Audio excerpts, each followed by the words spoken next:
Intwari Collection, imyambaro myiza y'abagabo ya Made in Rwanda ituma userukana umucyo mu bihe byose by'ubuzima bwawe. Intwari Collection igufitiye amashati meza ya gisirimu y'abagabo n'ibindi byinshi. Dusange muri UTC parking yo hepfo ku muryango wa 16 urebana na Camellia. Wanaduhamagara kuri 0783 551 661. Nawe b'imahanga komande yawe DHL ikugezeho mu minsi 4 aho uri hose. Sanga ngimakuru kuri Instagram.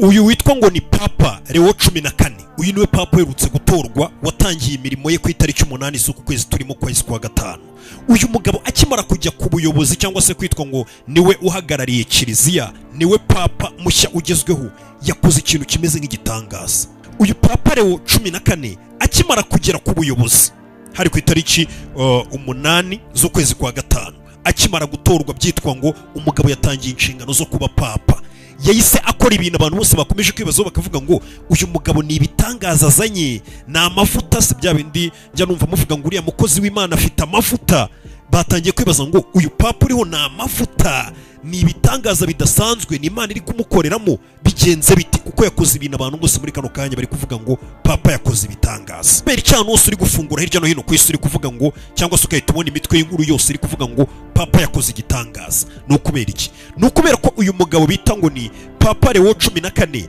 akimara kugera ku bupapa yahise atangaza ko ngo afashe ubuyobozi bwo kuyobora Kiliziya cyangwa se bwo kuba Papa nyir'ubutungane. Afashe ubwo buyobozi mu gihe isi yose iri mu ntambara. Mbega yafashe ubuyobozi isi yose imeze nk'iri mu ntambara, ibibazo, umutekano muke niwe uri kurangwa ku isi, ibihugu byose biri mu bushyamirane, tuzabataka tuzabatera, bari kurasana amanywa nijoro. Akimara gufata ubuyobozi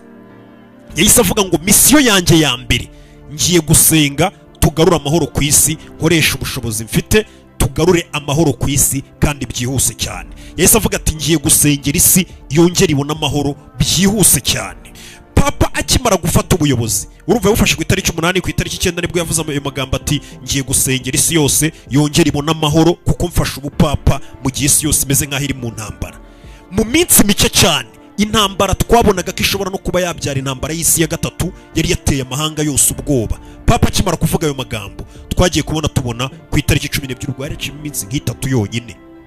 itatu akimara kuvuga ngo agiye gusengera isi ibona amahoro, twahise tubona ibihugu bibiri byari byatangiye kurasana kandi byose bitunze bino bitwaro bya kirimbuzi, bise bivuga biturabizi tuyobotse inzira y'ibiganiro. Uwabanje kubitangaza ni Perezida wa Leta Zunze Ubumwe za Amerika Donald Trump. Ahita abasha kunga ibihugu twabonaga karabanzi kuva kera bigiye kurwana intambara ishobora kuzavamo n'intambara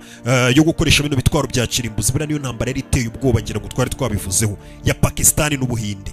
Ako kanya mu minsi 3 Papa akimara kuvuga ati ngiye gusenga isi yongere ibona amahoro, Pakistan n'Ubuhinde bahise batangaza ngo intambara turayihagaritse, tugiye kuyoboka inzira y'ibiganiro, nta kongera kurasana, nta bisasu bibuze kongera kuva mu Buhinde bijya Pakistan, nta nibive muri Pakistan bijya mu Buhinde. Abantu bahise bavuga ngo ese ni amasengesho ya Papa yaravuze ngo agiye gukora kugira ngo isi yose yiteyongere isubire mu mahoro. Mu gihe bari kwibaza ibyo ngibyo by'Ubuhinde na Pakistan bahise bahagarika intambara. Bukeye bwaho n'ubundi Papa nkuko yari yavuze ngo ngiye gusenga amasengesho y'ibitangaza tumisi yongera kugarura amahoro. Bukeye bwaho Ubuhinde na Pakistan bikimara guhagarika intambara, twahise tubona Leta Zunze Ubumwe za Amerika n'igihugu cy'Ubushinwa bari bameze nk'aho bamaze gutangiza intambara y'ibyerekeranye n'ubukungu, ndetse yagombaga kugira ingaruka zari zatangiye no kugenda zigaragara hirya no hino ku isi. Ngira ngo nabyo twabikoze ikiganiro ko Ubushinwa na Leta Zunze Ubumwe za Amerika bari batangiye kuzamura bose tarifu ku buryo ibicuruzwa bivuye mu Bushinwa kugira ngo byinjire muri Leta Zunze Ubumwe za Amerika byari byongeyeho umusoro mwinshi cyane utabaho urenze ku gipimo cy'ijana, ndetse n'ibicuruzwa bivuye muri Amerika kugira ngo bigire mu Bushinwa nabwo ari nk'uko babigenje bameze nk'abari guhimana mu rwego rwo kubonaga ko nta buhahirane buzongera kuba hagati y'ibihugu byombi, kandi byarinjirizanyirizaga amamiliyari agera kuri 500 buri mwaka. Mbega wabonaga ko ari intambara y'ubukungu ikomeye cyane. Iyo ntambara nayo iba ari mbi cyane buriya no kurusha izindi ntambara zose watekereza. Ibyo nabyo Papa muri iyo minsi akivuga ngo ari gusenga. Bukeye bwaho twahise tubona n'ubundi White House mu bitangazamakuru byayo n'ibindi bitangazamakuru byose byo ku isi bavuga ngo ya ntambara y'ubukungu yari iri guhuza Ubushinwa na Leta Zunze Ubumwe za Amerika bahuriye mu Busuwisi i Geneve kugira ngo bakemure icyo kibazo. Ndetse icyo gihe ibitangazamakuru byakomeje kuvuga ngo, ndetse n'ibitangazamakuru bya White House byemeza ko koko aba Leta Zunze Ubumwe za Amerika zahuye n'Ubushinwa guhangana byari biri muri ziriya tarifu, intambara mbega yari hari mu by'ubukungu babaye bayikuyeho, ndetse bagabanyije izo tarifu ku gipimo kingana n'115%. Urumva bari bameze nkaho noneho ikibazo cy'intambara y'ubukungu yari hagati y'Ubushinwa na Leta Zunze Ubumwe za Amerika niyo yari iri gusakurisha isi. Iyo ntambara nayo yisimera nkaho ihagaze. Abantu bahita bavuga ati ni ya masengesho ya papa se ari gukora, ko yari ari kuvuga ngo agiye gusenga amasengesho y'ibitangaza isi yongera ihita ibona amahoro byihutirwa. Ngo ndi kugerageza kugusobanurira impamvu abantu bavuze ngo uyu mupapa wajeho ari gusenga cyangwa se ari gukora ibintu bimeze nk'ibitangaza, ibyo yavuze biri kujya mu bikorwa. Aho ngaho byari bimaze kuba bibiri, abantu bari kuvuga ngo papa akoze ikindi gitendo, ni ya masengesho ye. Niyo mpamvu uri buze kubona bari kugenda babihuza. Ubwo ngiye ntabwo ndi kwemeza ko ari papa wabikoze, icyo ndi kugusobanurira hano ni ukugira ngo umenye impamvu isi yose muri kano kanya iri kuvuga ngo, uri kureba ibitangazamakuru byose byo ku isi ugasanga biri kuvuga ngo uyu papa Leo wa 14 ameze nkaho akijya ku buyobozi kuba arahise avuga ngo ngiye gusenga habe ibitangaza byo kugira ngo isi yongere igire amahoro byihutirwa, kugira ngo tumenye ese koko niwe wabikoze, kuko ibyo bintu kuko byahise biba bikurikiranye. Icya gatatu twahise tubona havuyeho iyo ntambara iri guhuza Ubushinwa na Leta Zunze Ubumwe za Amerika mu by'ubukungu. Ikindi cyahise kibana none muri uwo munota cyangwa se muri uyo minsi, n'ubundi bukeye bwaho uwo munsi Amerika n'Ubushinwa bahagaritse iyo ntambara yabo. Ni ukuvuga ngo umutwe wa Kurdish PKK nawo wahise uvuga ngo tugiye kuba duhagaritse cyangwa se umera nkaho uhagaze. Barangiza intambara yari imaze imyaka igera kuri 40 bahanganye na Turkiya. Kurdish PKK bahise bahagarika intambara yari imaze imyaka 40 bahanganyemo na bari abantu ngo baharanira impinduka bo muri Turkiya. Ni intambara imaze imyaka igera kuri 40, bivuga ko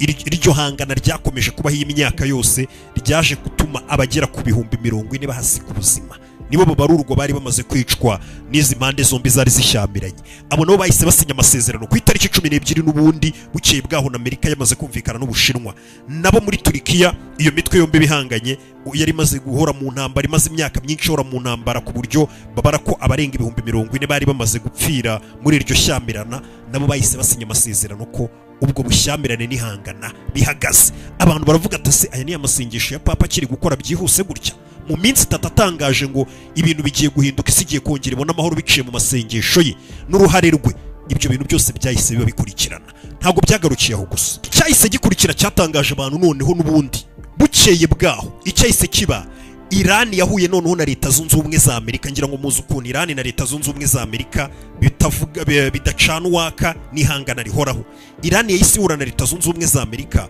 kugira ngo baganire umwuka mubi w'ibihugu byombi uhoraho umaze n'imyaka, ndetse n'ubwumvikane buke babashe kubikura mu nzira, ibyo bihugu byombi byongere kubana neza, ndetse banaganire ku kibazo cy'ibitwaro bya kirimbuzi bya Iran, ndetse Amerika nayo igaragaza uko ibyumva n'uko bakorana kugira ngo impande zombi zibashe kubana neza. Ndetse bivuga ko iyo nama nubwo yabaye, iyo nama ikimara kuba yahuzaga Iran na Leta Zunze Ubumwe za Amerika kugira ngo bakemure umwuka mubi wombi, byarangiye Iran ubwayo ivuye mu nama ivuga ngo haracyarimo ibintu bisa nk'ingorane ku mpande zombi tutari kumvikanaho, ariko turaza gukomeza ibiganiro. Ati kandi twabonye ko biri buze kutuganisha ahantu hazima, twebwe na Leta Zunze Ubumwe za Amerika tugomba kubana neza, ibyo tutumvikana tukabasha kuba twabikemura neza. Abantu bahita bavuga ati ibi bintu uko biri kuba byirundanyije, papa yavuze ngo agiye gusenga isi ibona amahoro, bukeye bwaho ibyo bintu twakwita nk'ibitangaza byo kuba abantu bose bari kwiyunga, bari bafitanye umwuka mubi ku isi, bari gukomeza bahura bakemura ibibazo byabo. Si aho byagarukiye gusa kuri Iran na Leta Zunze Ubumwe za Amerika. Icyakurikiye ni iki? Abayobozi benshi b'ibihugu bikomeye by'umuryango w'ubumwe bw'Uburayi barahuye muri Ukraine kugira ngo babasabe Ukraine, bagaragaze ko bashyigikiye Ukraine, banasaba Uburusiya kugira ngo Uburusiya buhagarike intambara, bajye mu gahenge, bajye mu biganiro. Ati ndetse n'ibyanga abo bayobozi bose bongere bafatira ibihano Uburusiya, ndetse bagaragaza ko bashyigikiye amahoro. Ndetse abo bayobozi bose ikikwereka ko no bari bashyigikiye amahoro, ntabwo bari bagiye muri Ukraine bavuga ngo tuje gushyigikira Ukraine ikomeza intambara, turayiha intwaro, turayiki. Oya, aba bayobozi bose n'ubundi bari bari kubwira Ukraine ngo turashaka ko muhagarika intambara n'Uburusiya bwahagarika intambara ubundi mukajya inzira y'ibiganiro mukongera mukabana neza nta ruhande na rumwe dushaka kurwongera gufata intwaro bitihise uri bubyange cyane cyane Uburusiya turakomeza tumufatira ibindi bihano ariko urumva ko byibura nacyo cyari ikintu kisa nk'ikiganisha ku mahoro kuba bino bihugu by'umuryango w'ubumwe bw'Uburayi nabyo byaragiye kwinginga cyangwa se kumera nk'aho bivuga ngo noneho ntidushyigikiye igihugu kimwe ngo gikubite ikindi ahubwo turasaba ko noneho bayoboka inzira y'ibiganiro abantu bose bahise bakomeza kubona noneho ibintu noneho bikomeje bijyanye no kugarura amahoro bikomeje nk'ibikuba biri guhurirana umufiririzo ntabwo byarangiriye aho ngaho gusa bukeye bwaho ibyo bikimara kuba Perezida Putin nibwo yemeye aravuga ngo noneho nemeye guhura na Perezida wa Ukraine Zelensky amaso ku yandi tukaganira ibyo byo turaje tunabikoreye ikindi kiganiro cyihariye ariko Putin noneho yesemera aravuga ngo naganira na Perezida Zelensky kuko hari igihe Putin yajyaga avuga turiya mugabo ntago yatowe manda yararangiye uriya si Perezida byasaba ko babanza bagatora undi mu Perezida muri Ukraine kugira ngo mbashe kuganira nawe ariko Putin bwa mbere yaremeye aravuga ngo noneho nemeye guhura na Zelensky amaso ku yandi tukaganira iki kibazo tukagishyiraho umucyo mbega ino ntambara ikarangira Vladimir Putin yarabyemeye abantu bahita bavuga ati ese ibi bintu noneho biri kugenda bite ko tubona amahoro ari kuza umusubirizo ibibazo bijyanye n'amahane n'amakimbirane ku isi bisa nk'ibiri gukemuka byihuse cyane aho kandi nanone ntabwo byarangiriye aho gusa ni nabwo twagiye tubona amakimbirane yari amaze imyaka myinshi igihugu cy'u Rwanda n'igihugu cya Kongo nabo tugiye tubona bahuriye muri Leta Zunze Ubumwe za Amerika ndetse hatangira gutegurwa amasezerano cyangwa se gutegura nk'amasezerano y'ubwumvikane impande zombi bivuga ko zigomba kuba zasinya muri iyi minsi muri iyi mpeshyi tugiye kwinjiramo cyangwa se nta minsi irimo myinshi n'ejo bundi dushobora kubona bahuye bagasinya ayo masezerano nayo draft yayo yamaze gusohoka turaza kuza kubiganira wenda mu kiganiro kiri buze gukurikira nabyo ariko nabwo twahise tubona impande zombi ubona ko nazo yaba u Rwanda na Kongo umwuka utari mwiza murabyizi byose bari mu nzira y'ibiganiro ndetse ubona ko ikibazo gisa nkaho cyatangiye kubonerwa umuti uhoraho cyangwa se urambye nanone ntago byarangiriyeho cy'umugabo ibyo byose byagiye biba gutyo ibihugu kabona bikomeje kwiyunga bigenda bisubirana umwuka mubona ko byose byashyize imbere kuhagarika ibitawuhagaritse ukabona ko biri mu biganiro byo kuhagarika ibi byose abantu bahise bavuga ngo ni ibintu bibaye mu minsi itagera mu cyumweru papa atangaje muri weekend ngo ngiye gusengera isi yabigitangaza cyo kugira ngo amahoro yongere agaruke ibyo byose byahise biba nta n'icyumweru kirimo byabaye mu minsi itagera muri ine isi yose ubona ko iri guhangana no gukemura ibibazo n'umwuka mubi wose wari uhari iyo niyo mpamvu abantu batangiye kuvuga ngo uyu mupapa waje ni muntu ki ese uyu mupapa agiye guhindura ibingana iki ese uyu mupapa koko yaba ari ubikoze amasengesho niyo yaba abikoze niyo mpamvu uyu munsi wa none ikiganiro uyu munsi impamvu ngikoze nuko mba nzi ko abantu banjye bari gufungura amakuru hirya no hino bari kumva isi yose nta kindi iri kuvugaho isi yose iri kuvuga kuri uyu mupapa ati uyu mupapa koko menya agiye kugarura amahoro ku isi uyu mupapa koko ashobora kuba asenga bikumvikana abandi bakavuga ati cyangwa se ni papa wapfuye wageze mu ijoro atangira kubwira Imana ayinginga kugira ngo igarure amahoro ku isi muri babandi nyine baba bizera ibintu nyine ubwo bitariho nabo tuba tubabona tukabihorera ko umuntu yapfuye direct ngahita ajya guhura n'Imana ngo bakahita babona n'uwo munsi abo nabo tuba tubabona tukabihorera ariko tukavuga ati nuko nta makuru babifiteho ariko ibyo byose ni biri kuvugwa ubwo reka mbabwire ngo uyu mugabo uyu mupapa Leo wa 14 turaza gukomeza tumwinjiremo tumenye ibye tugende dusobanukirwa byinshi none hakaba n'abandi bahita babihuza bakavuga bati bivugwa ko ngo mu minsi ya nyuma turi mu minsi ya nyuma ngo hazaza